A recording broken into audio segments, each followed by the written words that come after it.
안녕하세요. 캐드 실무 능력 평가 강의를 진행하는 강사 김보영입니다. 이번 강에서는 지난 강에서 미처 살펴보지 못했던 문자 작성과 치수 기입에 대해서 빠르게 살펴보고요. 그 이후에 투상법에 대해서 보도록 하겠습니다. 이 치수의 용어는 우리가 하나의 치수가 하나의 그룹화 되어 있다고 제가 말씀드렸는데, 얘를 구성하고 있는 요소들의 용어예요. 이렇게 치수에 숫자가 있는 경우 얘는 치수 문자가 되고요. 이 치수 문자가 올라타고 있는 곳이 치수선이 됩니다. 이렇게. 자, 그 다음에 화살촉, 화살표 모양으로 명확하게 표현이 되고 있죠. 그런 다음에 치수 보조선, 반지름 치수의 경우에는 이 부분을 많이 헷갈려 하시는데, 중심에서부터 이 화살촉 끝까지 얘가 치수 보조선이 되고요. 일반 수직, 수평 치수나 이런 각도 이런 것들은 전부 다 옆쪽에 나와 있는 선을 치수 보조선이라고 해요. 그리고 지금 이 화면상에는 표현이 안 되고 있지만 시작점이 있습니다. 치수마다. 그 시작점도 여기 끝에 이렇게 존재하고 있어요. 그래서 잘 보이진 않지만 점처럼 이렇게 보이는 게 있습니다. 그래서 시작점이라고 해요. 그래서 이 용어를 좀 알아두셨으면 좋겠고요. 자, 치수를 이제 어떤 것들이 있고 어떻게 기입하면 되는지 빠르게 살펴보도록 할게요.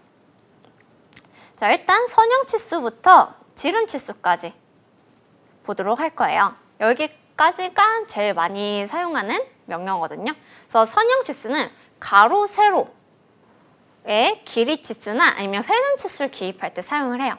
이 회전 치수가 뭔지 뒤쪽에서 설명을 드리도록 하겠습니다. 그리고 정렬 치수는요, 기울어진 사선의 길이를 측정할 때 사용을 하고요. 각도는 두 선을 선택을 하면 그 사이 각을 입력을 해줍니다. 두 사이에 선이 없다 하면 정점으로도 치수를 기입하실 수 있어요. 그 호 길이는 원이 아니라 호를 선택을 하면 자동으로 그 길이를 계산해서 치수로 표현을 해줍니다. 반지름도 원이나 호를 기입하면 그 중심에서부터 계산돼서 R 몇몇몇 하고선 표현을 해주고요. 지름 치수는 이 원에 갖고 있는 양 끝 치수를 파이 표시해서 표현을 해줍니다. 그 지시선 형태가 있는데요. 자, 얘는 리더선이라고 해서 우리 그 리본에 보시면 선형지수 아래쪽에도 이렇게 위치하고 있어요. 그래서 지금 제가 옆에다가 이렇게 문자를 적어놨는데 얘가 단축키라고 보시면 돼요. 치수 같은 경우는 저는 아이콘을 사용해도 좋다라고 생각을 하는데, 사실 아이콘으로 작업하면 작업 효율이 굉장히 떨어져요. 그때그때 작성해야 되는 치수가 바뀌는데 그때마다 아이콘 찾아서 선택하고 기입하고 하면 좀 오래 걸리잖아요. 그래서 제가 단축키를 적어놨어요. 근데 이 단축키 외우는 게 어렵다 하신 분들을 위해서 빠르게 조금 이해하기 쉽게, 외우기 쉽게 설명해 드리겠습니다. 자, 치수에서 지시선을 빼고 나머지 치수들은 앞에 D가 붙어요. D라고 붙죠. 이 D가 의미하는 거는 치수라는 뜻이에요. 디멘션의 약자예요. 디멘션. 그래서 딤의 약자라서 D가 붙고요. 그 뒤에 이게 어떤 치수인지 이해하려면 뒤에 두 문자를 보시면 돼요. 선형은 제가 가로, 세로의 선형 치수를 기입한다 라고 했죠. 그래서 이 LI는 리니어, 라인이 아니라 리니어의 약자 LI라고 보시면 되고요. 자, 정렬은 영어로 align이라고 하거든요. 그 align의 앞에 두 문자 AL이고, 각도는 angle이라고 하죠. angle의 앞에 두 문자 AN입니다. 그리고 호는 우리 arc라고 하잖아요. 그 앞에 두 글자 AR이고요. 반지름은 제가 radius라고 말씀드린 적이 있어요. 그래서 radius의 앞 글자 두 개 RA. 그리고 지름은 diameter의 약자로서 DI라고 하시면 돼요. 그리고 리더선은 좀 외우기 쉽게 어떤 팀이 있으면 그 안에는 팀장이 있고 팀원들 있잖아요. 팀장이 팀원한테 너 무슨 일 해? 하고선 지시를 내리죠.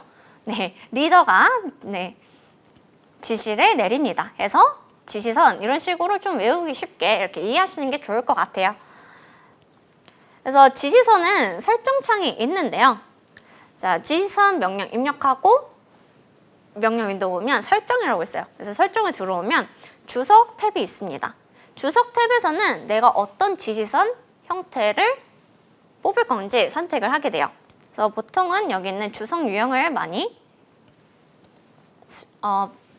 설정을 하고요. 그리고 지시선 및 화살표에서는 마찬가지로 주석에서 내가 어떤 유형의 주석을 달 거다 했을 때 그 화살촉이라던가 아니면 직선인지 스플라인으로 뽑을 건지 이런 형태들을 설정을 해줄 수가 있습니다. 그리고 마지막으로 부착인데요. 이 부착은 우리가 앞에 주석에서 봤을 때 여러 줄 문자의 유형을 체크했을 때만 표시가 됩니다. 그래서 지시선 형태에 이렇게 나와 있는데 여기에서 문자를 여기다 기입할 건지 아니면 여기다 기입할 건지 여기다 기입할 건지 이런 것들을 정해줄 수가 있는 거예요. 그래서 보통은 치수 문자 밑에 이렇게 줄이 있는 형태로 만드는데 이 경우를 할 거면 맨 아래에 행의 밑줄 이거를 그냥 체크를 해주시면 되겠습니다. 그게 아니라 그냥 이런 위치가 다르다 하는 경우에는 여기서 이렇게 설정을 해주시면 돼요. 그래서 치수를 기입하게 되면 선형 치수, 가로, 세로, 정렬 치수 이런 사선의 치수 그냥 길이죠? 아무런 기호도 없이 그리고 각도 치수 두 선을 선택하면 이 사이에 각도를 계산해서 넣어주고요. 호는 원이 끊어진 형태죠. 그래서 앞에 이런 기호가 하나 붙어요. 이 기호의 위치는 우리 치수 스타일 설정에서 본 적이 있으실 거예요. 자, 그리고 반지름 치수 바깥으로 뽑으면 이렇게 안에다 뽑으면 이렇게 앞에 R이 자동으로 붙는다 라고 보시면 되고요. 지름 치수 이거 자동으로 변환이 돼서 이렇게 나오네요. 그래서 지름 치수는 앞에 파이 이런 기호가 붙어서 치수가 기입이 되죠. 그리고 지시선의 경우에는 여러 줄 문자의 경우에는 이 문자의 내용을 제가 기입을 할 수가 있습니다. 저희 못따기 배울 때 제가 C10에 대해서 설명을 드렸었죠. 네, 앞에 C는 챔퍼고 뒤에 숫자는 가로 세로의 거리다 라고 제가 알려드렸어요. 그래서 이런 식으로 뽑혀있는 게 이런 치수들이 있다라고 보고 이것들을 가장 많이 사용합니다. 그래서 치수를 편집하는 명령인데요. 사실상 가장 많이 안 쓰는 명령이긴 해요. 얘도 알아두시면 좋을 것 같아요. 그래서 작성한 치수를 기울이거나 아니면 이 안에 문자를 일률적으로 적용시켜서 넣을 때 많이 사용을 하고요. 단축키는 DED라고 합니다.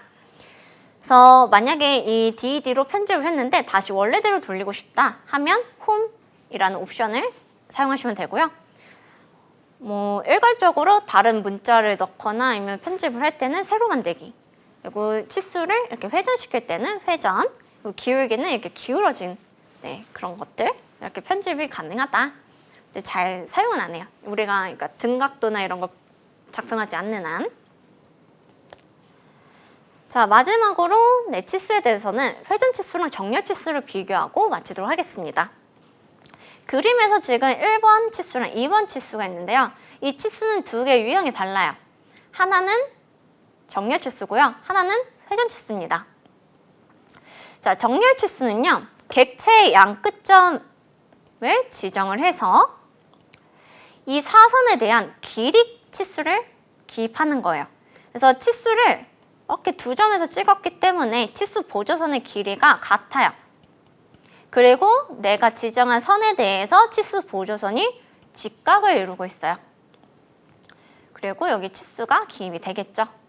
그리고 치수선은 이 객체랑 평행하다. 얘가 정렬 치수입니다. 그러면 회전 치수는 무엇이냐? 자, 치수 보조선의 길이가 일단 달라요. 다르죠? 대신에 얘는 또 명령을 실행하는 방법도 다릅니다. 옵션을 좀 사용을 해야 돼요. 우리가 DLI는 선형치수 기입이라고 배웠었죠? 근데 DLI를 입력하면 옵션 중에 회전이라는 옵션이 있습니다. 치수를 회전시켜서 기입하겠다라는 뜻이에요. 얘는요, 치수 보조선의 간격이 다릅니다. 네, 달라요. 길이가 다르죠. 그리고 내가 선택한 두 점이 이 두 점일 수도 있고 이 두 점일 수도 있어요.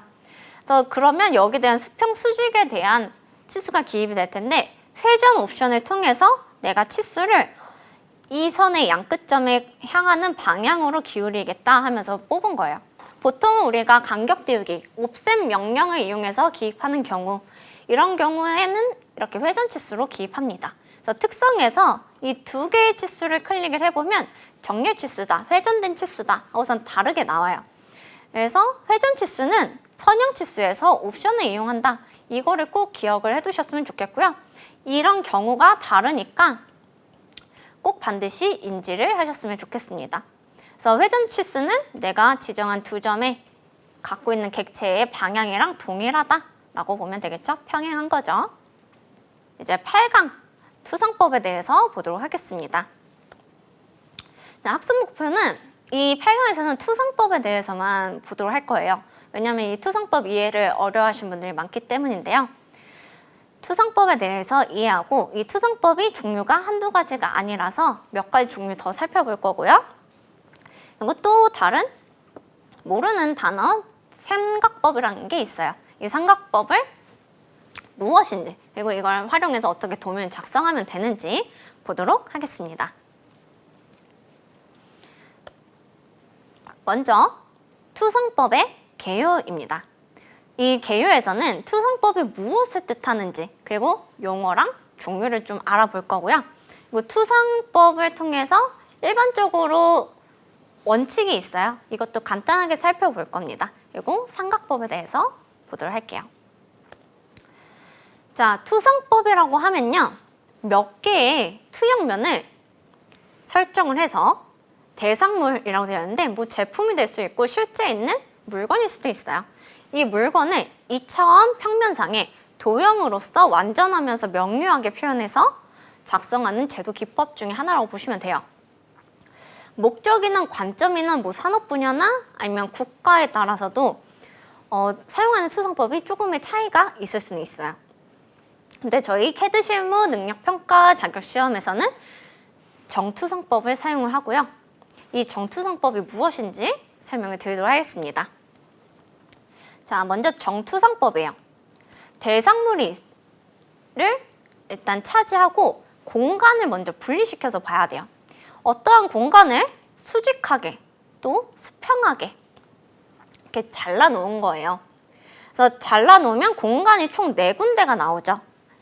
그래서 우측 상단을 기준으로 1사분면, 2사분면, 3사분면, 4사분면 이렇게 수학적으로는 이렇게 말할 텐데 우리는 투상에 대해서 보는 거기 때문에 각각 투상각이라고 표현을 하고 1사분면은 제1각, 2사분면은 제2각, 그리고 3사분면은 제3각, 그리고 제4각 이런 식으로 반시계 방향으로 1, 2, 3, 4 각이라고 보도록 하겠습니다. 이 중에서 정투성법은 제1각과 제3각만 사용을 해요. 그래서 이 공간 안에 이제 대상물을 놓고선 이 투영면에 도형으로서 완전하면서 명료하게 표현하는 방법이라고 보시면 돼요. 그래서 1각과 3각의 차이는 뒤에서 설명을 드리도록 할게요. 정투성법 외에도 부등 또는 등각투성법이라는 게 있어요. 우리가 정투성법으로 도면을 표현했는데 선이 겹쳐가지고 이 형상을 완전하게 표현하기 어려운 경우에는 지금 제가 여기 있는 그림처럼 약간 사선으로 내려봐서 이렇게 입체적으로 표현하는 것이 이게 등각, 부등각 투성법이라고 보시면 돼요. 등각이라고 하면 뭐 양쪽의 각이 등각이고 부등각은 각이 다른 거겠죠. 그래서 정투성법을 보완하기 위해서 있는 투성법이다라고 보시면 돼요. 그래서 평면이 아니라 입체적으로 좀 표현을 한다. 자, 그 다음에 사투성법이에요. 정투성법에서 정면도는 그대로 유지합니다.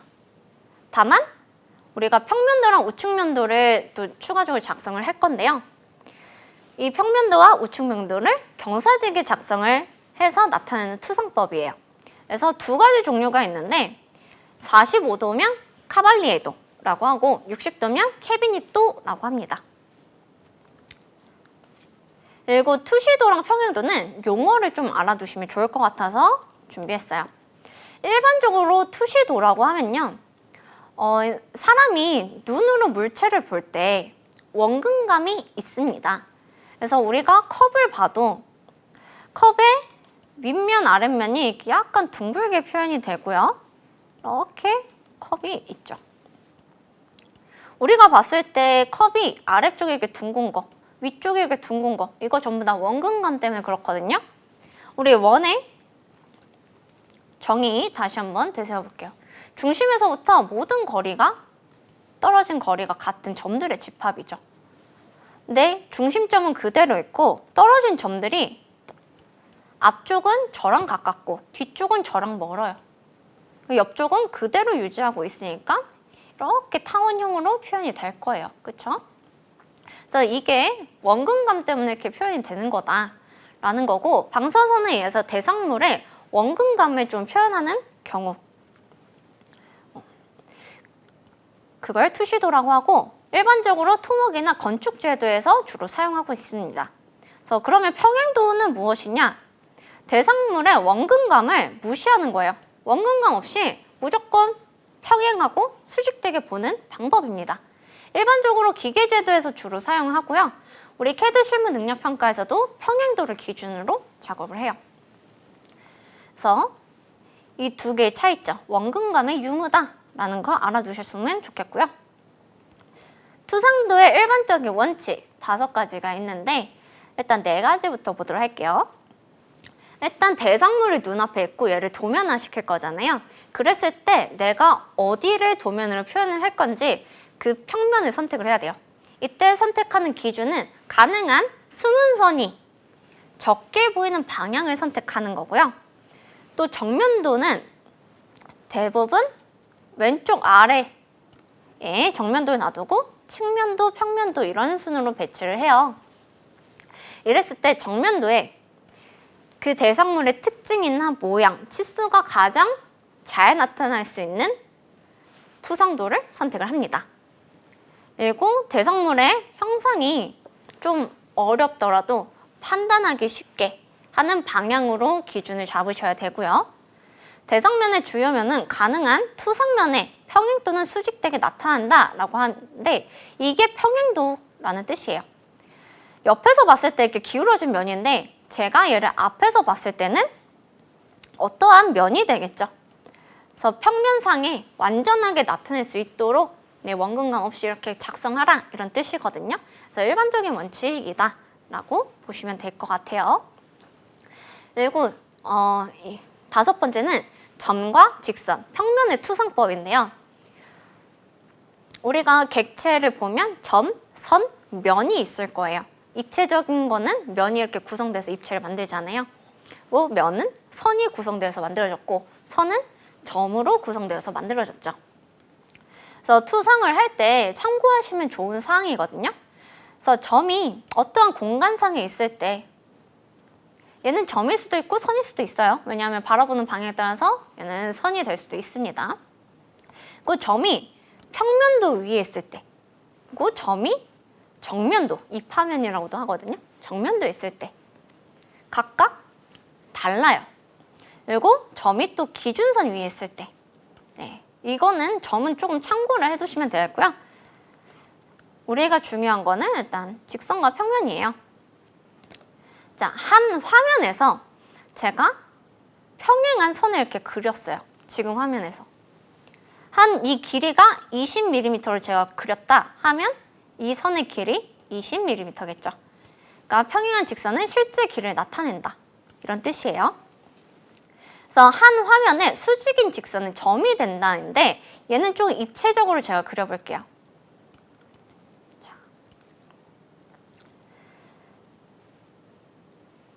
자, 제가 이쪽 방향에서 바라본다고 할게요. 그래서 이쪽에 어떤 면이 있고 얘가 평면이라고 가정을 할게요. 그랬을 때 이 선은 실제 길이를 나타낸다라고 되어 있어요. 근데 이 선에 수직한 선이 있어요. 저는 근데 지금 이쪽 방향으로 바라보고 있죠. 바라보는 방향과 이 수직한 방향이 모서리의 방향이 일치해요. 그러면 제가 앞에서 봤을 때 이 객체는 점으로 보이겠죠. 자, 그 다음에 한 면에 평행한 면이 경사진 직선은 실제 길이보다 짧게 나타난다 라고 되어 있어요. 이것도 무슨 말이냐고 하면 어떠한 경사진 면이 이렇게 있다고 가정을 할게요. 자, 평면은 이쪽 방향으로 이렇게 있다고 할게요. 저는 이쪽을 이렇게 바라보겠죠. 자, 제가 이 면의 방향으로 봤을 때는 이 높이도 마찬가지고 또 이 선의 길이도 짧게 보일 거예요. 실제 길이보다 짧죠. 왜냐하면 평면에서부터 뒤로 좀 더 거리가 이동되었기 때문에 이렇게 기울어져 있기 때문에 그래요. 그래서 실제 길이보다는 짧게 이 선을 표현한다. 이거를 알아두셨으면 좋겠고요. 자, 한 화면에 평행한 평면은 실제 모양을 나타낸다. 예요. 제가 이렇게 바라봤을 때 여기에서 이렇게 평행한 면을 봤어요. 그러면 이 면은 내가 바라보는 방향에 평행하기 때문에 실제 모양을 나타내겠죠. 그리고 이 면에 수직한 평면, 여기 면이 이렇게 추가로 있는데 여기가 다 이렇게 직각으로 수직한 상태라고 가정을 했을 때, 그러면 이 면은 앞에서 지금 보고 있잖아요. 얘도 방향이 평행하니까 얘는 이렇게 모서리로 표현이 될 거예요. 이렇게 모서리로. 네, 직선이 된다. 이렇게 나오고 있죠. 그래서 면과 면이 만나는 곳에는 모서리가 만들어진다. 이거를 기억하시면 되겠고요. 자, 화면에서 경사진 평면은 단축되어 표현된다. 이것도 아까 여기에서 모서리랑 같아요. 실제 면적은 더 넓어요. 근데 우리는 평면, 평행되게 수직되게 바라보기 때문에 좀 더 짧게 보여지는 거겠죠. 그래서 이거는 뒤에서 우리가 예제를 보면서 추가로 보도록 하겠습니다. 그래서 이제 계속해서 삼각법에 대해서 설명을 드릴 건데요. 이 삼각법은 정투상법에서 대상물을 여기 있는 제3각에 놓고선 투영면에 투시하는 방법이라고 보시면 돼요. 그래서 얘를 이 공간에서 대상물을 놓고선 앞에서 본 거 정면도, 옆에서 본 거 우측면도, 위에서 본 거 평면도 하고선 작성하는 걸 삼각법이라 하고요. 정면도를 중심으로 위쪽이 평면도, 옆쪽이 뭐 좌측이면 좌측면도, 오른쪽이면 우측면도 이렇게 되겠죠. 그래서 이 객체에 대해서 정면도, 우측면도, 평면도를 작성을 한다 라고 했을 때 도면은 이렇게 나올 거예요. 그래서 중요한 거는 일각법과 저희는 또 비교를 해서 봐야 되기 때문에 내가 바라본 방향에서 보이는 모서리를 그대로 표현한다라는 거예요. 그래서 내가 보는 방향에서의 모서리를 그대로 이렇게 표현을 하죠.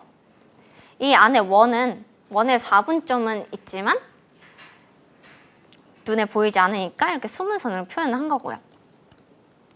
그래서 이 삼각법에서 중요한 거는 지금 내가 바라봤을 때 바라보는 방향에서 보이는 모서리를 그대로 표현한다입니다. 자, 삼각법이랑 일각법이랑 조금 비교해서 제가 설명을 드릴 거예요. 보통 삼각법은요, 대상물이 있고요. 제가 얘를 이쪽에서 이렇게 바라봐요. 그러면 이 사이에, 내가 보이는 방향 사이에 투영면이 있어서 여기다가 도면을 작성한다라는 의미예요. 반대로 일각법은 여기에 대상물이 있어요. 저는 이렇게 바라보죠. 근데 우리 투영면은 뒤쪽에 있어요. 그래서 내가 앞에서 바라보는 거를 뒤에다가 작업하겠다입니다.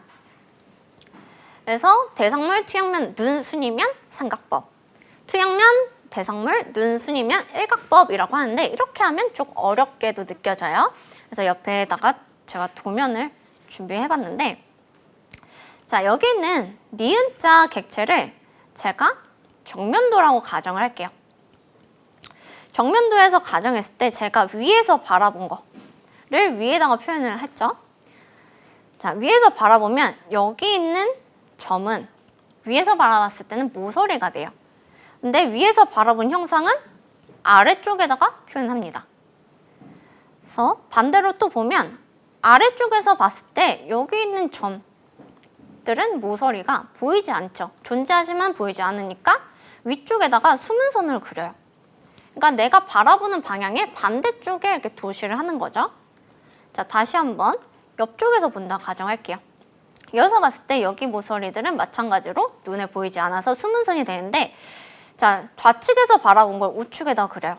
그럼 우측에서 바라본 거는 좌측에다가 표현하겠죠. 이게 일각법이에요.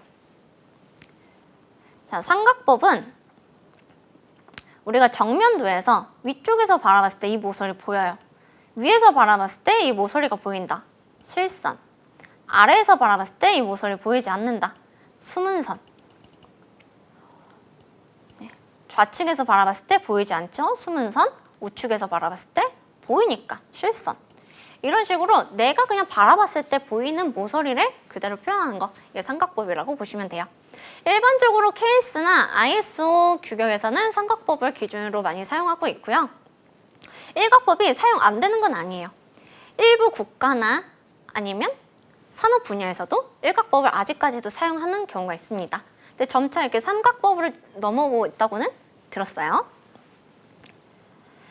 자, 그래서 우리가 삼각법을 할 때는 중요한 게 정면도, 측면도, 평면도 세 가지 도면이 필요한데요.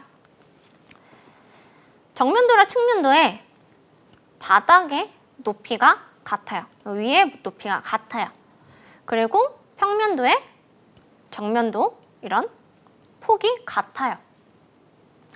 그리고 항상 이 위치가 삐져나가거나 하지 않도록 수직 수평되게 정렬이 되어 있어요. 그래서 정면도의 폭과 평면도의 폭 같고요. 정면도의 높이랑 측면도의 높이 같고요. 측면도의 깊이랑 평면도의 깊이 같다. 이 특징 반드시 알고 계셔야 돼요. 왜냐하면 갑자기 평면도에서는 40이었다가 측면도에서는 이 깊이가 35가 될 수는 없는 거거든요. 자, 그리고 우리가 평면도랑 측면도에 치수를 연결을 해야 되는 경우가 있어요. 그때는 우리가 45도 보조선을 이용할 건데요.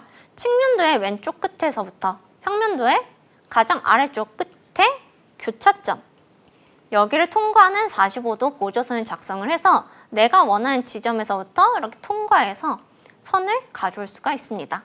정면도랑 평면도는 그냥 그대로 쭉쭉 올려버리면 돼요. 그래서 이제부터는 연습 예제를 통해서 한 번 더 삼각법에 대해서 알아볼 건데요. 먼저 예제를 바로 실습하기 전에 예제 설명부터 드릴게요. 우리가 일반적으로 예제를 만났을 때 지금처럼 정면도랑 우측면도, 평면도 이렇게 있는 경우로 만날 거예요. 왜냐하면 입체물이잖아요. 3차원 형상물이기 때문에 최소한의 3개의 방향이 필요하거든요. 근데 여기서 중요한 게 이 평면도는 없어도 되는 면도입니다.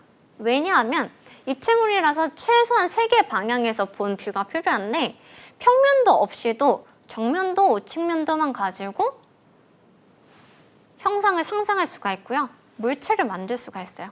그러니까 평면도에 치수가 하나도 없었잖아요. 굳이 평면도에서 치수를 뽑아야 할 특정적인 특징이 없다라는 뜻이거든요. 그럴 때는 이 투상도의 생략도 가능하다라는 거 꼭 알아두시길 바라고요. 우리는 이 도면, 형상과 치수를 보면서 이제 입체 형상을 머릿속으로 상상을 하셔야 돼요. 이것은 공간지각 능력이 좋으신 분들이 상상력이 정말 잘 되거든요. 그래서 주차 잘 하시는 분들이 조금 이렇게 입체적으로 형상을 상상하는 능력이 조금 높습니다. 그래서 지금 보면 일단 보셔야 되는 게 선의 종류예요. 외형선, 숨은선, 뭐 중심선, 가상선 이런 것들이 있잖아요. 그래서 우리 도면을 보면 숨은선 없어요. 중심선도 없고 가상선도 없어요. 무조건 외형선이 있죠. 자, 외형선만 있다고 저희가 판단했어요. 그러면 눈에 보이는 모서리라는 뜻이에요. 그렇죠?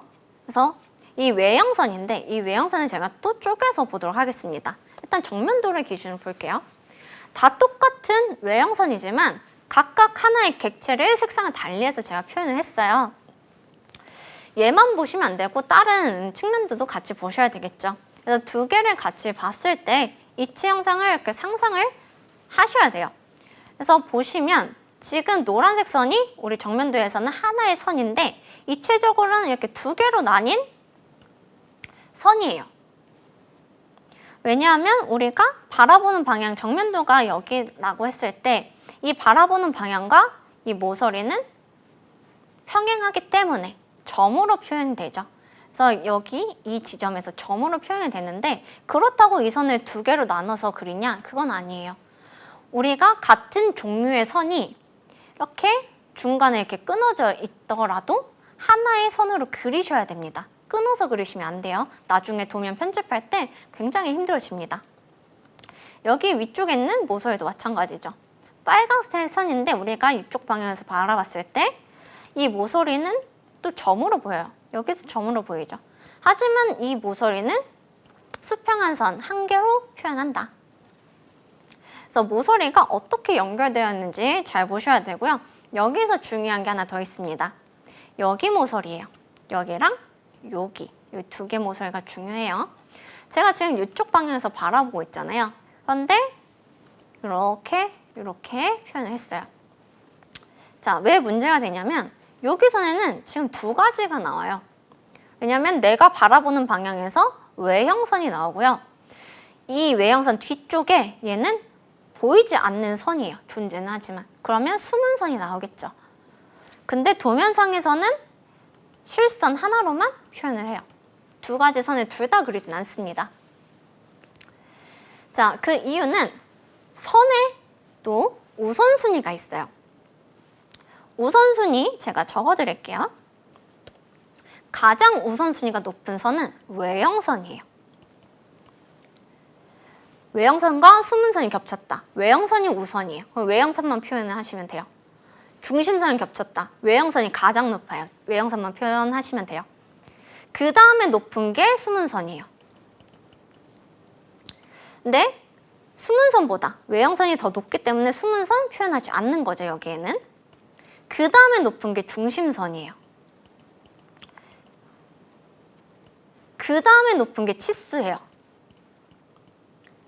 네, 치수가 가장 우선도가 낮죠. 이것보다 더 낮은 선도 있습니다. 해칭이라고.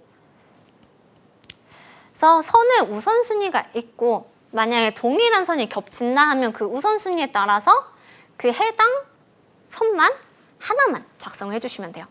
여기에다가 두 개를 이렇게 작성하는 건 아니다 라는 말입니다. 자, 여기까지 그럼 예제 설명을 했고 본격적으로 이렇게 예제를 풀어보도록 하겠습니다. 자, 우리는 이 정면도랑 우측면도를 먼저 작성을 할 거고요. 치수가 다 나와 있죠. 이때 여기에서 20만큼은 여기에서의 거리랑 똑같아요. 왜냐하면 우리는 평행되고 수직되게 바라보기 때문인데요. 그러면 이 높이 같죠. 네, 이것만 유의해 주시면 되겠고 여기에서 평행도랑 우측면도에 떨어진 거리는 임의로 그냥 지정을 해주시면 돼요. 그래서 평행도의 가장 아래쪽과 우측면도의 가장 왼쪽 두 개가 교차한 지점에서 45도 보조선 작성해서 해당하는 점과 모서리에서 이렇게 쭉쭉쭉 선을 뽑아서 작성을 하면 됩니다. 자, 그러면 먼저 이 문제부터 한번 풀어보도록 할게요. 자, 전체 치수가 가로, 세로 크기 확인하셨죠? 55에 40. 그리고 깊이 35예요. 그리고 여기서 10만큼 떨어져 있고 여기는 35, 20만큼 떨어져 있네요. 어떻게든 화면으로 넘어가서 한번 작성을 해보도록 하겠습니다. 자, 여기에서 세로 만들기 이용해서 작성을 하시면 되고요. 여기는 드로잉 1번으로 저는 넘어올게요. 그리고 F7번 눌러서 그리드 꺼주실 거고요. 객체 스냅은 켜져 있는지 확인만 해주시면 되겠습니다. 그리고 선은 지금은 외형선 하나이기 때문에 도면층을 만들지 않을 거예요. 그리고 객체가 조금 작아요, 많이. 그래서 직사각형을 이용해서 폴리선으로 먼저 작성을 하고 화면을 조금 조정을 해주도록 하겠습니다. 직사각형 그리는 명령어 기억하시나요? 네, REC였죠. REC 입력하면 레탱, 엔터. 그래서 화면상에 이미 한 점 클릭하고 반대쪽은 상대좌표 입력할게요. 상대좌표 골뱅이였어요. 먼저 가로 방향 55였죠. 55. 컴마 세로 방향 40이었어요. 40. 엔터 하면 요만큼의 되게 조그만 사각형 만들어졌죠? 마우스 휠을 이용해서 이 사각형 근처에다가 그래픽 컷을 놔두시고 확대를 하겠습니다. 좀 이렇게 이동시킬게요. 자, 그리고 우리 익스플로드 X 입력하고 엔터, 그다음에 객체 선택하고 엔터 하면 이 폴리선 객체도 이제 단일선으로 바뀌게 되겠죠. 자, 그럼 우측면도부터 그려볼게요. 라인. 정면도 전체 크기에서 아래쪽 끝점에서부터 옆으로 쭉 선을 그어줄 거예요. 그리고 ESC. 그리고 다시 한번 스페이스바. 이번에는 가장 위쪽의 점에서부터 우측으로 쭉 수평선 하나 그려줄 거예요. 그리고 ESC. 다시 한번 스페이스바. 이번에는 임의의 간격 어느 정도 떨어뜨린 상태에서 수직선을 하나 이렇게 그려줄 거예요. 지금 직교 모드 꺼져 있죠? Shift 키 누른 상태로 클릭하면 수직선 작성 가능하고요. ESC. 조금 여유롭게 작성을 해주세요. 그런 다음에 우리 깊이 얼마였어요? 35였어요. 간격 더하기 5 입력하고 엔터. 깊이값 35 입력하고 엔터. 그리고 왼쪽에 있는 수직선을 우측으로 한번 이동시킬게요. 그리고 35 값이 하나 더 있었죠? 우리 정면도에 이만큼 파여 있었는데 네, 여기 있는 수직선이 35만큼 떨어져 있었죠. 그래서 정면도의 우측 수직선을 클릭, 좌측으로 한번 옵셋. 그리고 ESC. 자, 먼저 우측면도 선 정리부터 해줄게요. 트림 입력할게요. 그리고 여기 있는 선 4가지를 기준선으로 선택을 할 거고요. 엔터. 그 다음에 일일이 클릭하셔도 되는데 우리가 교차 선택이 가능하거든요. 그래서 그냥 임의한 점 클릭해서 이렇게 쭉 사각형이 이 사각형 안에 포함되도록 하면 안쪽에 교차하는 부분에 정리되고 나머지 부분들이 알아서 잘려요. 그리고 ESC 하면 이렇게 나오겠죠. 자, 그 다음에 다시 한번 라인. 평면 이 거리는 임의의 거리로 띄어서 그냥 수평선. 네, 임의 지점 지정해서 수평선 이렇게 작성을 해줄게요. Shift 키 누른 상태로 그리면 수평선 되죠. 또는 직교 모드 켜시면 되겠습니다. 그리고 ESC. 이 선은 조금 더 긴 게 좋겠네요. 선택해서 여기 있는 파란 점 클릭해서 옆으로 그냥 쭉 연결해 줄게요. 그리고 객체 선택 해제할 때도 ESC 버튼 눌러주시면 됩니다. 자, 다시 한번 라인. 정면도에 있는 여기 있는 끝점에서부터 위로 쭉 올려줄 거예요. 좀 여유롭게 올려줄게요. 그리고 ESC. 다시 한번 라인. 정면도에 여기 있는 끝점에서부터 수직으로 여유롭게. 그리고 하나 더. 우측면도에 좌측 위에 끝점, 아래점도 상관없어요. 네, 그래서 이렇게 위로 여유롭게 그려줄게요. 그리고 또 하나, 또 우측 끝점에서 위로 쭉 올려줄게요. 자, 여기에서 보셔야 되는 게 이게 평면도의 아래쪽이고 여기가 우측면도의 좌측 끝이잖아요. 여기 교차하는 지점 발생하죠. 여기서 우리 뭐 그릴 거냐면 45도 보조선 그릴 거예요. 그래서 라인 입력하고 여기 있는 교차점 선택. 길이는 한 임의로 하셔서 좀 크게 해서 극 이용해서 45도 이렇게 입력을 하시면 되겠고 제가 골뱅이는 입력 안 했네요. 245 골뱅이 꼭 입력을 해주셔야 됩니다. 이렇게 45도 보조선까지 작성이 됐어요. 그러면 요 선은 일단 필요 없거든요. 델리트로 지울게요. 그리고 라인 이용해서 지금 우측면도에 우측 끝에서부터 45도 교차하는 이 지점. 여기 끝점에서부터 수평되게 또 이렇게 올게요. 그리고 클릭. 그리고 ESC. 트림 이용해서 마찬가지로 이 4개의 선 선택을 하고요. 이렇게 교차 선택으로 잘라줄게요. ESC. 그리고 이 선 필요 없으니까 델리트로 지워주겠습니다. 자, 나머지 치수에 대해서는 또 옵셋으로 작성을 해주시면 되겠죠. 그래서 옵셋 20 입력하고 엔터.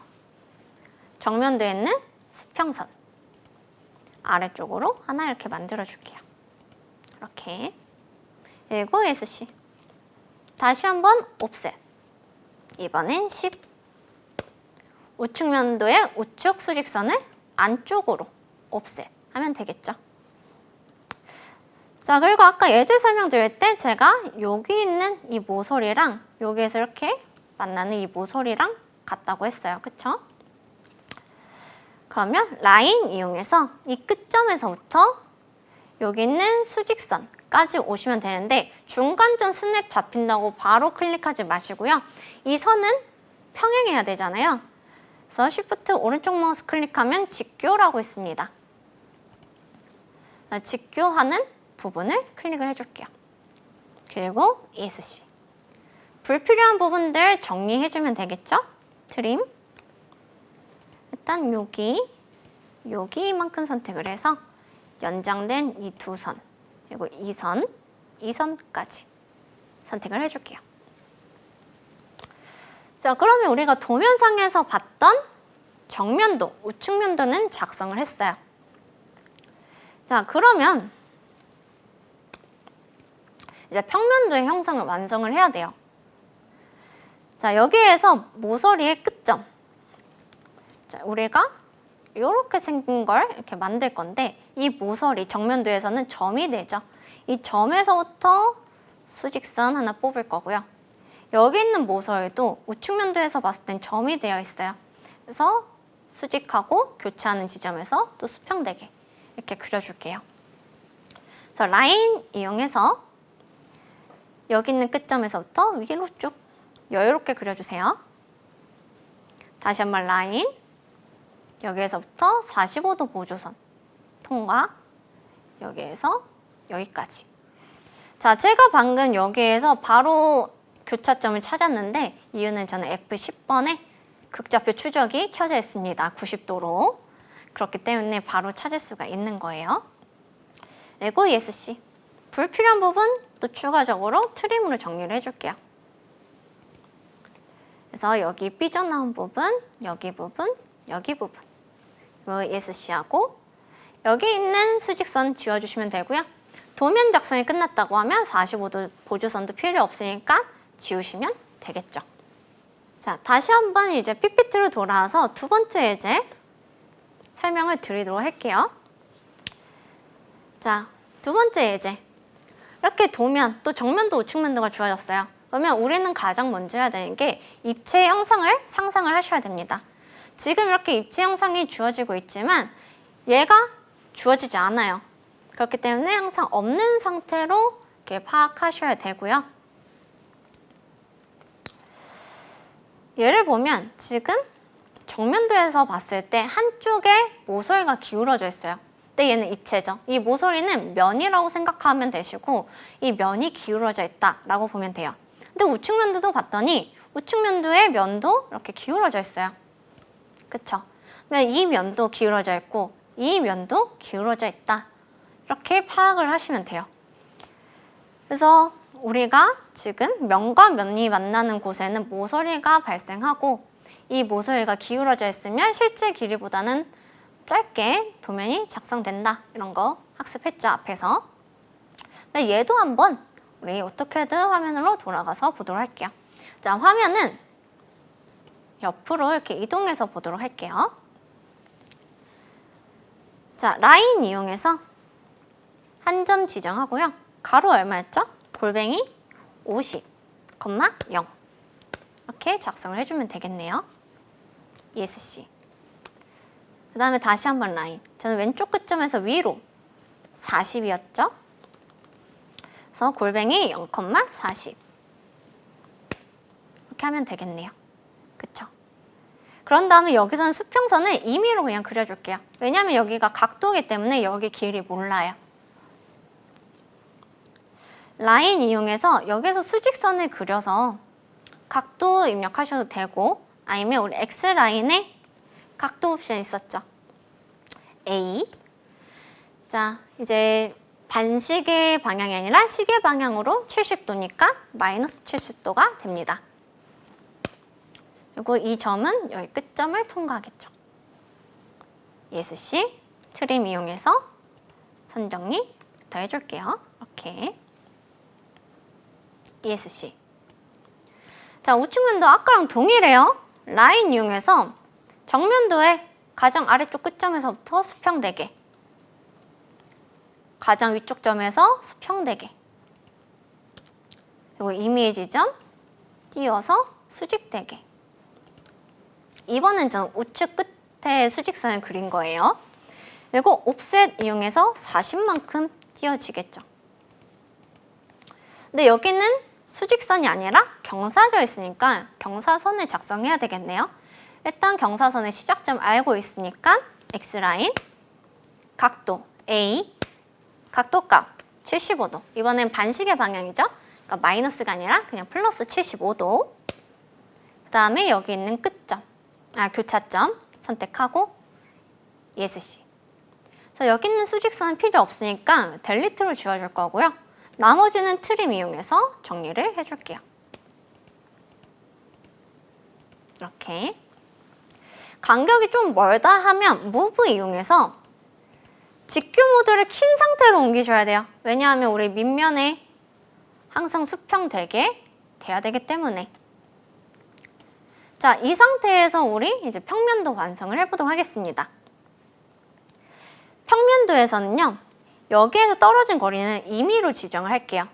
그래서 한 점에서부터 그냥 쭉 수평선 작성해 줄게요. 그리고 얘는 경사져 있죠. 왼쪽 모서리의 위가 아니라 가장 아래쪽에 가장 큰 부분에서부터 수직선 그려줄 거고요. 여기에서부터 이제 45도 보조선 그려줄 거예요.